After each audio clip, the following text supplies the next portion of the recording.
napapansin sa iyong mga kapaligiran. Kay dumi na ng hangin, pati na ang mga ilog natin.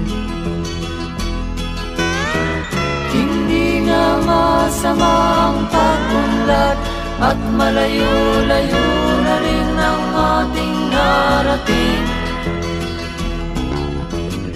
Ngunit masdan mo ang tubig sa dagat, dati kulay asul, ngayon'y naging itim.